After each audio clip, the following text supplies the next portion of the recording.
여러분 혹시 기억하십니까? 예배라는 말이 어디에 처음 나오는지 혹시 설교 가운데 몇 번 설교에서 드렸는데 기억하십니까? 예배라는 단어가 성경에 처음 등장할 때가 언제였다고 말씀드렸죠? 감사합니다. 예배라는 단어는 아브라함이 그 아들 이삭을 모리아 산에 바치러 올라가는 창세기 22장에 처음 등장합니다.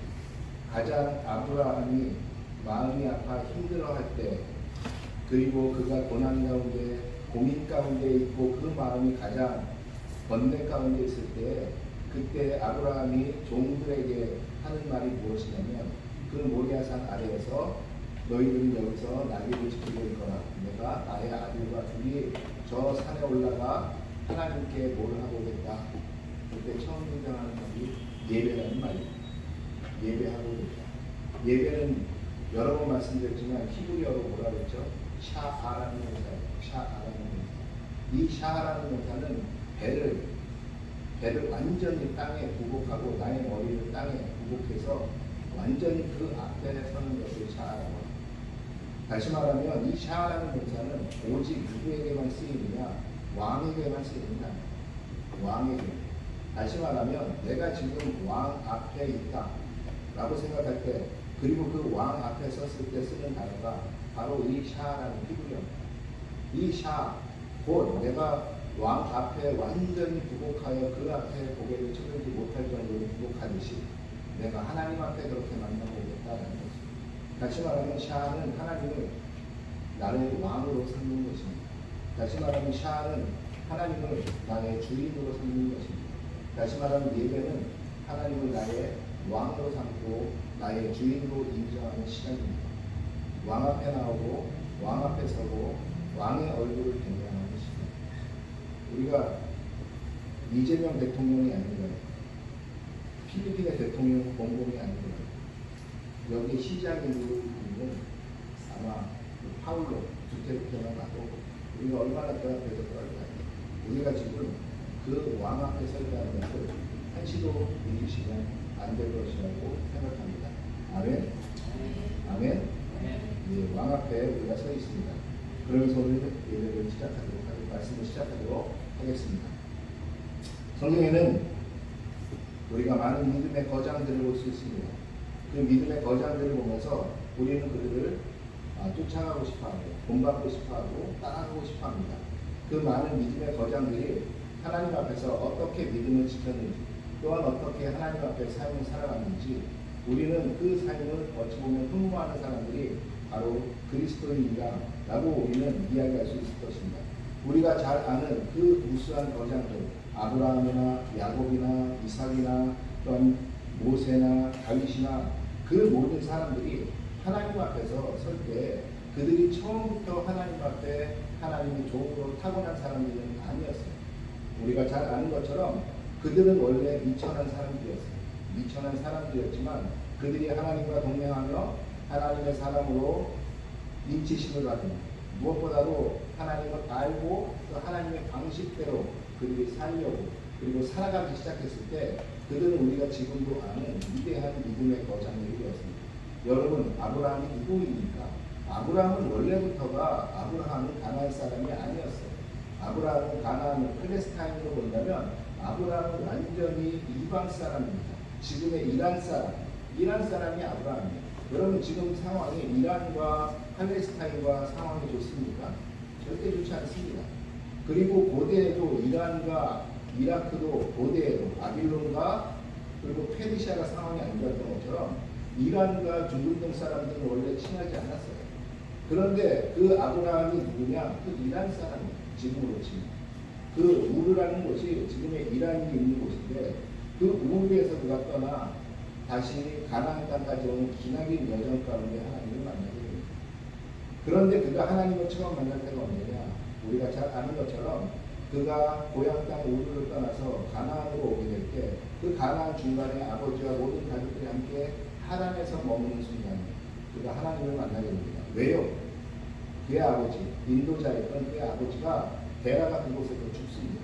그곳에서 죽고 이제 그 아버지가 가나안으로 가자 해서 가족들이 따라 나섰는데 이 가나안으로 가야 될지 아니면 내가 익숙한 고향 땅 우르로 가야 될지 그가 그 낯선 땅에서 방황하고 있을 때 만난 분이 누구냐?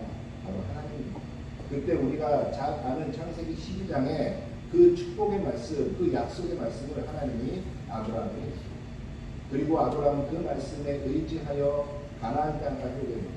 여러분, 그러나 그 아브라함이 가나안 땅에 와서 그가 처음부터 믿음의 조상의 행동을 보였습니까? 아니요. 그는 하나님을 믿지 못했어요. 그는 자신의 경험을 믿었고 그는 주변 사람들의 말을 믿었고 그는 세상의 이치를 믿었어요. 그곳에 풍년이 들고 그곳에 비가 없고 그곳에 가뭄이 들자 그는 점점점 더 남방으로 내려가 애국까지 내려갔다라고 성경은 기록하고 있습니다. 그 애국에서 자기의 와이프를 뺏길 뻔한 험악한 꼴을 당하고 올라갑니다. 그러한 아브라함의 삶, 그는 그런 삶을 보면 어찌 보면 믿음의 조상이라고 이야기할 수 있는 그런 삶은 절대로 아닙니다. 그런 그가 오늘 처음에 말씀을 시작했던 것처럼 샤할 수 있었던 이유, 하나님 앞에 그의 아들을 번제물로 드릴 수 있었던 이유, 그것은 무엇이냐면 40년이 넘는 생활 동안 하나님이 그에게 끊임없이 보여준 그 하나님의 성실하심과 그 신뢰감, 그는 거기에 하나님을 믿을 수밖에 없었고 그 하나님을 믿는 삶 속에서 그는 그의 삶이 변화하기 시작했습니다. 그리고 끝내는 하나님 앞에 영광스러운 삶으로 올려드릴 수 있는 삶을 살 수 있게 되었습니다. 우리가 잘 아는 야곱이라는 사람은 어떤 사람입니까? 그의 삶의 목표는 젊을 때 삶의 목표는 오직 하나였어요. 성공. 그는 부와 성공을 갖는 것이 그의 목적이었습니다. 그러기에 그의 형도 속이고 아버지도 속이고 모두를 속이고 그는 끝내는 그 가족에서 도망칠 수밖에 없는 상황이 됩니다. 그러한 상황에 놓이게 된 사람이 야곱입니다. 그의 삶이 어떻습니까? 그가 말년에 파라오 앞에 아로 앞에 서서 자기를 소개할 때 그는 이렇게 자기 자신을 소개합니다. 나는 지금까지 험악한 삶을 살아온 사람입니다. 그의 모든 삶은 험악한 삶을 살아온 사람입니다. 그러나 그 누구도 야곱을 험악한 삶을 살며 죄인으로 그의 인생이 끝났다라고 이야기하지 않습니다. 야곱은 이스라엘의 12민족을 하나님이 아브라함에게 약속하신 그 민족을 완성한 사람이 바로 야곱입니다. 하나님께 쓰였고 하나님을 경험했고 그것을 통해서 끝내는 하나님께 붙들겨 그는 영광스러운 삶으로 그의 삶을 나아갈 수 있습니다. 그의 삶 전체가 영광스럽냐? 절대 그렇지 않습니다. 우리가 잘 아는 모세는 어떻습니까? 모세의 삶은 영광스럽게 시작했어요. 그는 당시 최고의 국가였던 이집트에서 그는 왕자로 포함하고 있었어요. 이집트 왕자면 지금의 미국에 아마 거의 대통령급의 권력을 행사했을 것입니다. 세상에서 제일 좋은 것을 먹었고 세상에서 제일 좋은 지식을 습득했고 세상에서 제일 좋은 무술을 배웠고 세상에서 가장 높은 위치에 있을 수 있었던 그 사람. 그러나 그는 그렇게 시작했지만 그것은 어디까지나 세상의 상황이었습니다. 세상의 상황은 한순간에 변경될 수 있는 것입니다. 그는 어느 날 왕자에서 그는 양치기로 전락하게 되는 그러한 삶을 맡게 됩니다. 그가 양치기로 살며 그의 모든 꿈과 희망과 그의 앞날에 대한 모든 비전을 이뤘을 때 그는 드디어 하나님을 만나게 됩니다. 여러분 잘 아시는 것처럼 모세는 어떤 사람입니까? 모세는 기독교뿐만이 아니라 유대교뿐만이 아니라 우리가 잘 아는 이슬람에서도 위대한 선지자로 추앙을 받는 사람이 모세예요. 중근동의 가장 역사적으로 위인 중에 한 명이 누구냐? 그 모세입니다. 그 모세는 이슬람에서도 가장 추앙받는 인물 중에 한 명입니다. 그렇게 그가 남을 수 있었던 이유는 무엇이냐? 그는 하나님을 만나고 하나님의 말씀대로 살려고 했고 하나님의 뜻대로 살려고 했고 그가 말하자면 그 가나안 땅까지 가지 못했지만 그 가나안 땅을 바라보며 영광스러운 자신의 민족의 위대를 바라보는 그러한 영광을 얻게 되었습니다. 우리가 잘 아는 다윗은 어떻습니까? 다윗의 신분이 우리는 왕으로만 알지만 원래 다윗의 신분은 집안에서도 막내, 사회적으로는 양치기였습니다. 집안에서 막내면 그 아들들 가운데 가장 쓸모없는 존재가 바로 왕입니다. 그래서 사무엘이 그 이세의 집에 방문했을 때 모든 형제들을 불렀으나 그 쓸모없는 왕에는 부르지 않았어요. 또한 양치기가 어떠한 직종입니까? 당시 이스라엘에서 가장 낮은 계급의 사람들이 했던 그러한 일을 했던 사람이 바로 다윗입니다. 다윗의 삶이 영광스러워 보이지만 그의 삶도 하나님 당장한 삶이었어요. 그가 조금 골리앗을 이기고 그가 좀 이제 영광스럽게 사나 했더니 사울에게 쫓겨 10년을 목숨을 어떻게 부지할까 걱정하면서 살았어요. 그가 왕이 되어 이제 좀 편안하게 사나 했더니 그 아들 압살롬에게 죽을 위기를 옵니다. 그러한 삶을 살았던 그 다윗. 그러나 하나님은 그를 어떻게 평가하죠?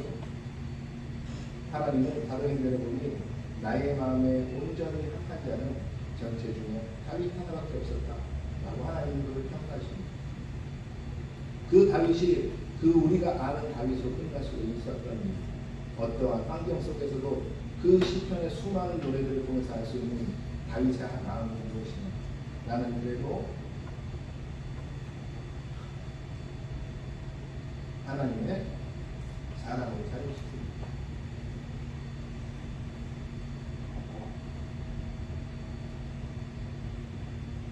그것이 바로 다윗의 마음이었어요.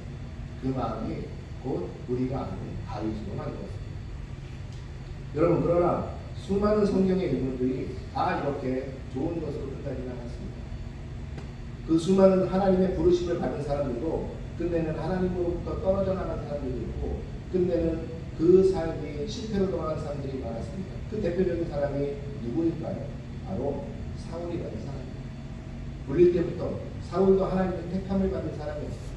사울이 왕으로 등극할 때 모든 사람이 이 사람은 왕이 될 만한 사람이구나 라고 모두가 인정을 했습니다. 다른 사람보다 머리 하나가 클 정도로 그 키가 크다 그랬고 준찬 용모를 가졌고 용맹한 그의 몸을 가졌습니다. 그러나 그가 어떻게 됐죠? 말년에는 그는 길보아 산에서 그 창으로 자기의 창으로 찔려 죽고 스스로 자결하는 삶으로 마감할 수밖에 없었던 삶이 살았습니다. 왜 그럴까요? 똑같이 하나님께 부름을 받았고 하나님으로부터 왕의 그 칭찬을 받았던 그 사울이 왜 그러한 삶으로 마음을 찢게 됐을까요? 그 이유는 오직 하나예요. 그의 삶에서 그는 자기를 너무 사랑했다는 거죠. 그는 세상을 너무 사랑했다는 거죠. 그는 보이지 않는 하나님보다 보이는 세상을 더 두려워했다는 거죠. 그는 들리지 않는 하나님의 음성보다 들리는 세상 사람들의 평가가 더 중요했다는 거죠. 그것이 똑같이 하나님께 부름을 받은 그러한 사람이었지만 그의 삶은 실패로 끝나게 되었습니다. 그만 그렇습니까? 우리가 잘 아는 삼손. 우리는 마지막에 그가 살아있을 때보다 더 많은 블레셋 사람들을 죽였다고 해서 그의 삶이 성공적인 것 같지만 결코 그는 사사로서 그의 삶은 성공적이지 않습니다. 그는 어떻게 태어났습니까? 나시린으로 태어났어요. 하나님께 직접 컨택을 받아서 태어난 사람이 바로 사울입니다. 그 사울이 나중에 어떠한 삶을 살게 됩니까? 그는 나중에 눈이 빠지고 아무것도 볼 수 없는 상황에서 오로지 그 맷돌을 돌리며 살아가는 사람으로 전락하게 됩니다. 왜 그는 하나님께 부름을 받고 하나님께 선택을 받은 사람으로서 왜 영광스러운 삶으로 끝을 내지 못하고 그러한 삶으로 끝을 내게 됐습니까? 그 이유는 사울과 같습니다. 그는 오직 자기 자신을 사랑하는 사람입니다. 그는 오직 보이는 하나님을 사랑하지 않았습니다. 하나님은 그에게 수단이었어요. 어떠한 수단? 내가 조금 더 유명해지고 내가 조금 더 사람에게 권력을 얻고 내가 사람으로부터 인정받는 그러한 수단에 지나지 않았어요. 그는 하나님의 영광보다 자신의 이름이 높아지는 것 중요했던 사람입니다. 그는 하나님을 사랑하기보다 내가 사랑하는 여인과 있는 것이 더 중요한 사람이었어요. 이 하나님을 사랑하지 않고 하나님의 말씀을 따르지 않았던 그 하나님으로부터 직접 선택을 받아 나시린의 삶을 살았던 그 삼손의 말로는 그래서 험악한 말로로 끝나게 되는 거죠. 여러분, 성경에서 모든 우리의 믿음의 조상들이 다 영광스럽게 부린 말로들이 끝난 것은 아닙니다. 성경은 명확하게 이야기합니다. 하나님께 불림을 받고 하나님께 선택을 받았지만 그 선택을 받은 사람으로서 모두가 선택받아서 평화롭게 영광스럽게 그의 말년이 끝나지 않는다라는 것을 성경은 분명히 이야기하고 있습니다. 12제자를 불렀지만 그 12제자 중에 한 명은 예수님께서 직접 선택했지만 그 선택한 중에 한 명은 예수님과 함께 영광스러운 여행에 들어가지 못했습니다. 왜 그럴까요? 그것은 우리가 지난 시간에 우리가 보았던 것처럼 우리의 신분에 대한 걸맞는 삶을 살아내지 못했기 때문에 우리가 지난번에 이야기했지만 우리는 어떠한 신분을 갖고 태어났다고 했죠? 우리는 하나님의 자녀이며 그리스도의 신부이고 또한 성령의 거룩한 전으로 우리의 신분이 그러한 사람이라는 것입니다. 우리는 하나님의 자녀 곧 하나님의 선한 일을 행하기 위해서 이 땅에 태어났고 또한 우리는 어떤 사람이냐? 하나님의 자녀로서 예수님의 거룩한 신부로서 순결한 삶을 세상 가운데 살라라고 하나님이 말씀하시다 했습니다. 그러면서 우리는 성령의 거룩한 전으로 우리의 삶 속에서 하나님의 거룩함을 나타내라라고 하나님을 부르셨다라고 이야기했습니다. 그러한 신분에 걸맞는 삶을 살지 못하면 바로 아무리 하나님이 선택하시고 하나님께서 부르셨어도 그가 그 선택 가운데 끝내는 그 부르심에 합당한 삶을 살지 못하는 경우를 성경은 그리고 있다는 것입니다. 하나님을 불렀으니 하나님이 모든 것을 책임지시고 끝내는 내가 개차만 같은 삶을 살아도 하나님이 나를 천국에 들어가게 하실 것이다. 라는 그러한 극단적인 사상은 성경에 없습니다. 하나님의 부르심을 받은 사람들은 하나님의 삶을 사는 사람들이 하나님의 부르심을 받았는지 안 받았는지를 뭐로 증명할 수 있냐? 무엇으로 증명할 수 있냐? 그것은 그들의 삶을 통해서 증명한다는 것이에요. 나는 어제 하나님께 부르심을 받았어요. 나는 하나님께서 사랑하는 아무개야. 내가 너를 너무 사랑한다. 라는 그 음성을 들었어요. 라고 이야기는 할 수 있지만 그의 삶 속에서 하나님이 보이지 않고 그의 삶 속에서 하나님이 말씀하신 것이 보이지 않으면 그가 부르심을 받은 것인지 우리는 의심해봐야 한다고 수없이 설교에서 말씀드렸습니다. 바로 우리의 삶 속에서 하나님이 주신 말씀의 삶을 살아가고 있는지 아닌지 하나님이 원하시는 삶을 살아가고 있는지 아닌지 그것으로 우리는 부름을 받고 우리가 하나님께서 우리를 영광스럽게 저 천국으로 인도하시고 계신지 아닌지를 우리는 알 수 있는 것입니다. 여러분 어떻게 살아야 하나님께 우리는 불림받은 삶으로서 합당하게 살아가는 삶을 살아갈 수 있을까요? 어떻게 살아가야 우리는 우리의 신분에 맞게 살아가는 사람이라고 우리는 말할 수 있을까요? 그 첫 번째가 무엇이냐? 오늘 마태복음 5장 13절에 나오는 그 말씀입니다. 함께 보니까 너희는 세상의 소금이니 소금이 만일 그 맛을 잃으면 무엇으로 짜게 하리요? 라고 이야기합니다. 하나님께서는 우리가 세상에서 소금과 같은 존재로 살기를 원하신다는 것이에요.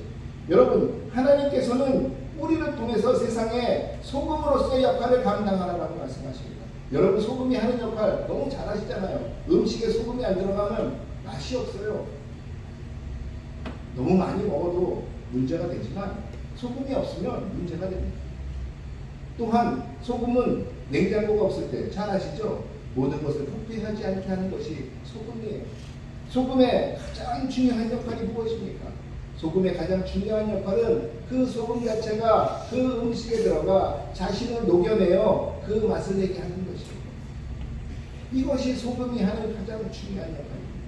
우리는 소금으로 살라라고 말씀하시는 그 하나님의 말씀은 무엇이냐면 너희는 세상 가운데 녹아들어가 그 세상 가운데서 실질적으로 맛을 내게 하는 역할을 하라는 것입니다. 너희는 너희의 몸을 녹여서 세상 가운데 맛을 내라라는 것입니다. 여기에 맛을 내게 하기 위한 전제 조건이 있습니다. 무엇이죠? 세상 가운데 녹아들어가는 것입니다. 우리의 삶을 녹이는 것이에요.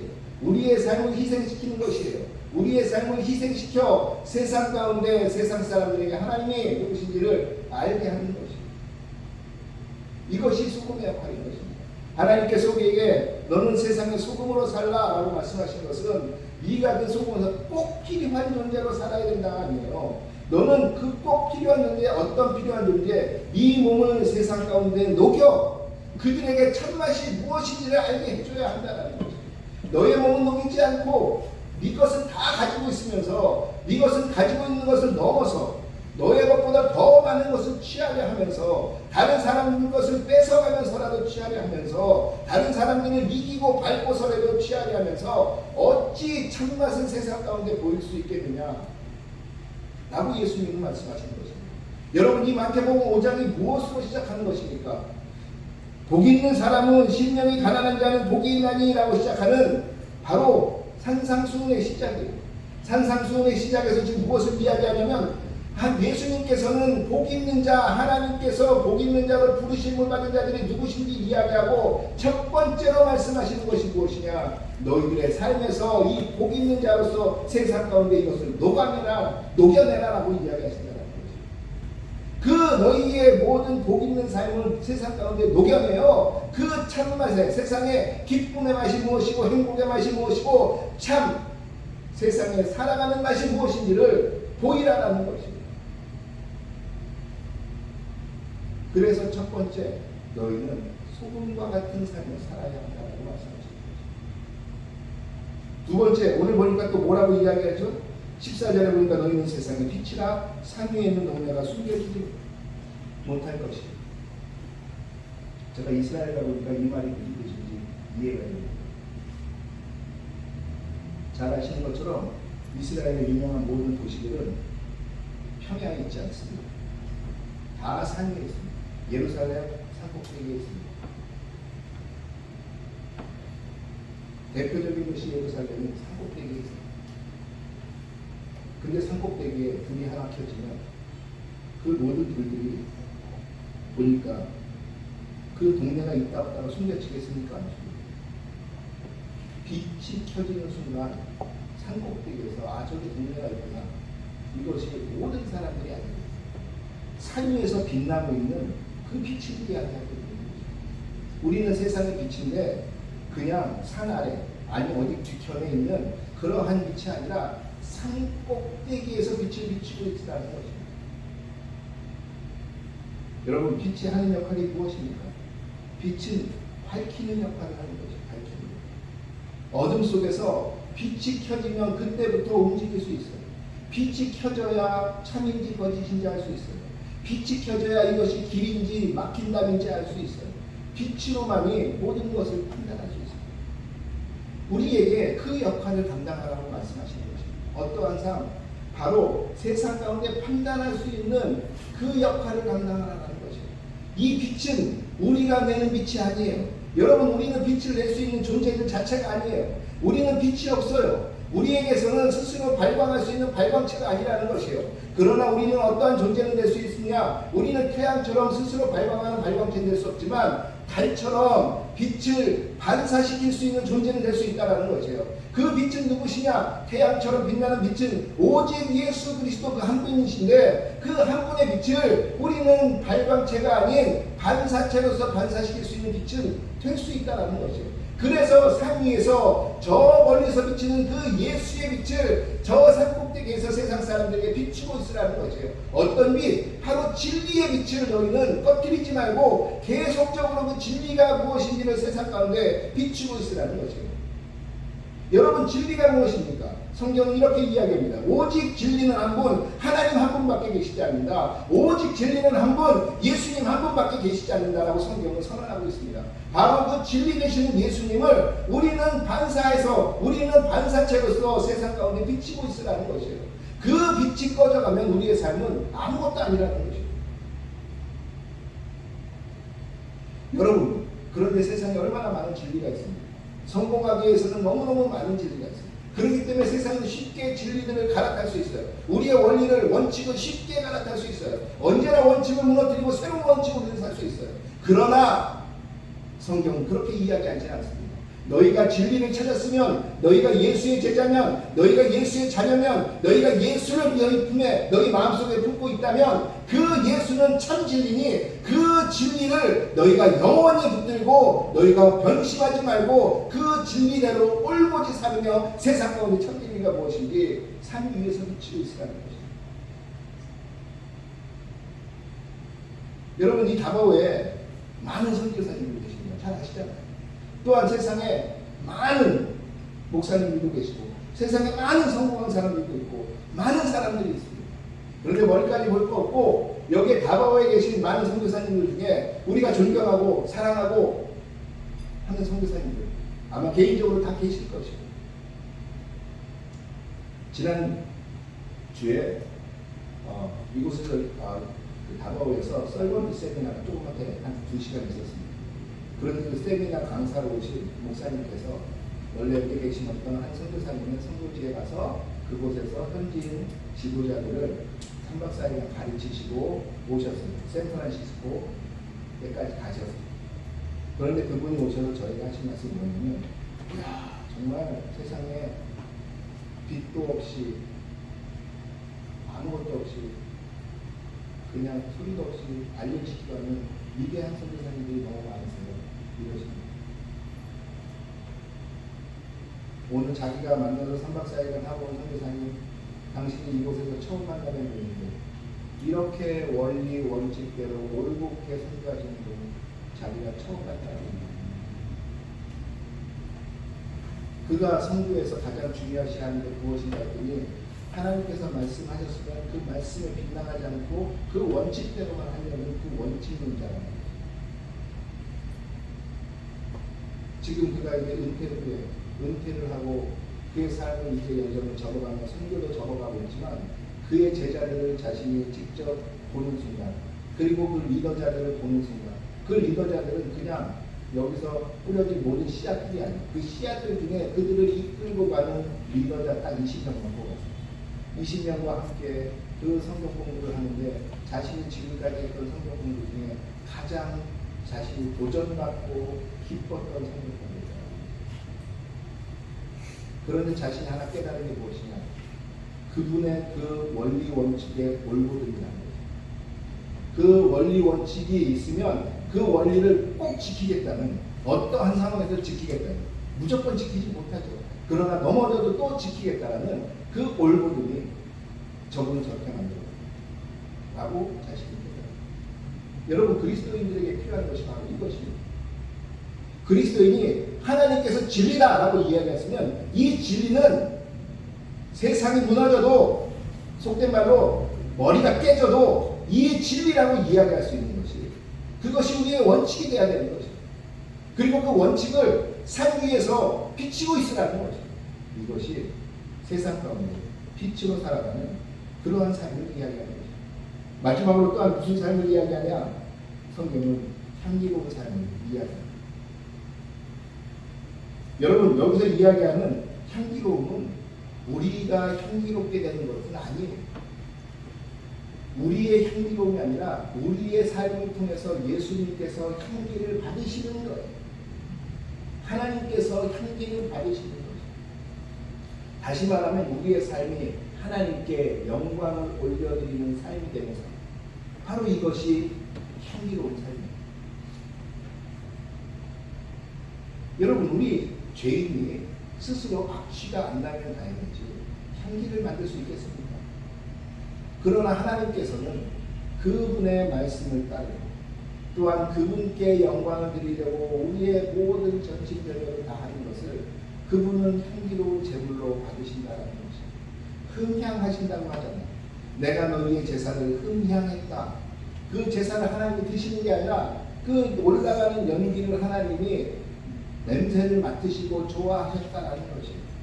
바로 그것처럼 우리의 삶이 하나님께 드려지는 산 제사와 같은 삶은 무엇이냐? 하나님이 흠향하시는 삶, 다시 말하면 향기로운 삶을 살아간다는 거죠. 무엇으로 우리가 향기롭게 올려드리겠습니까? 돈으로 올려드리겠습니까? 여러분, 돈 그렇게 많으세요? 여러분, 권세로서 하나님께 그 향기로운 삶을 올려드리겠습니까?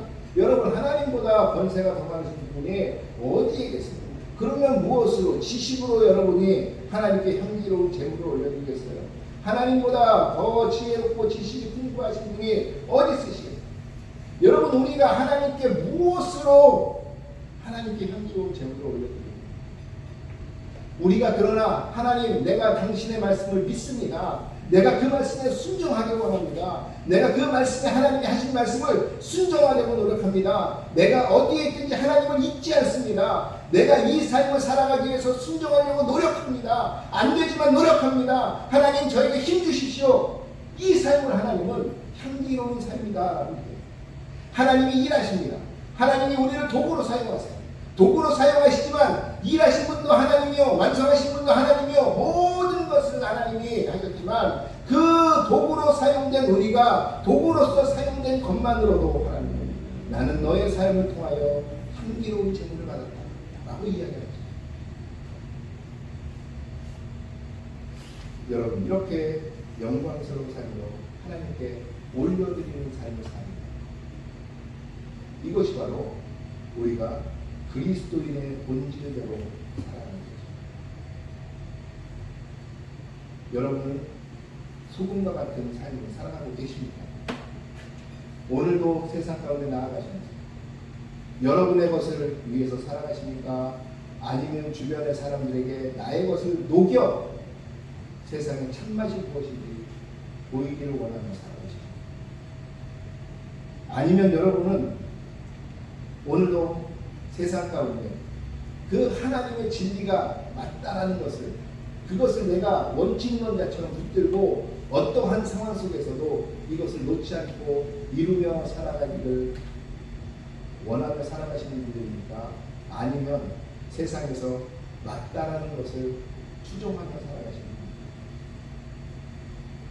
나의 삶 속에서 하나님께 영광을 올려드리는 그 재물과 같은 삶, 나의 모든 것을 하나님께 올려드리는 이 모든 삶이 곧 나의 산제사가 되기를 원합니다.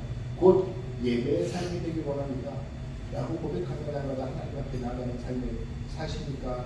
아니면 하나님은 사울처럼, 삼손처럼 그의 삶을 위해서 이용하며 살아가십니까?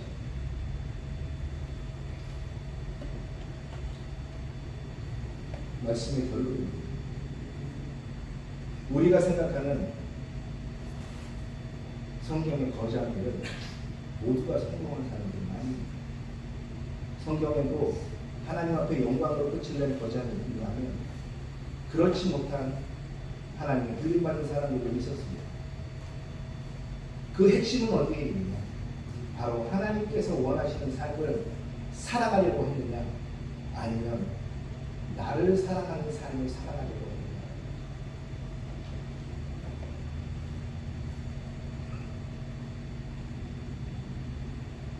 소금의 삶을 사십시오. 빛의 삶을 사십시오. 그리고 향기로운 삶을 사십시오. 하나님께서는 오늘도 우리에게 이렇게 말씀하십니다. 소금으로 살아라, 빛으로 살아라, 그리고 향기롭게 살아라 라고 말씀하십니다. 내가 그렇게만 산다면 내가 너희를 부른 것이, 그것이 바로 내가 너희를 부른 것에 대한 확증입니다 라고 하나님께서 우리에게 말씀하십니다. 그 확증을 보며, 그 확증을 바라보며 우리는 증거 삼아 우리는 더 하나님 앞에 저 천국을 바라보며 하나님의 사람으로 살아갈 수 있을 것입니다. 그러기 위해서 믿음과 순종을 놓치지 마십시오. 기독교는 두 가지 원칙을 가지고 살아가는 수없이 많은 것을, 바로 믿음과 순종입니다. 하나님의 말씀이 참이다라는 믿음 안에서, 이 전제하에서 우리는 모든 것이 시작된다고 말씀드렸습니다. 그리고 이것이 참이기에 어떠한 상황 속에서 또 우리는 순종한다, 이것이 복이다 라는 것을 우리는 믿으며 산다라고 얘기합니다. 그러한 삶을 살아가시는 저와 우리 디사이플의 모든 성도들 되기를 주의 이름으로 축원하겠습니다. 그러한 삶을 통해서 하나님께 향기로운 삶으로, 소금의 삶으로, 빛의 삶으로, 그래서 그리스도인의 본질로서 살아가시는 저와 여러분 되기를 주의 이름으로 축원하겠습니다. 축원하겠습니다. 우리 이 시간에 함께 기도했으면 좋겠습니다.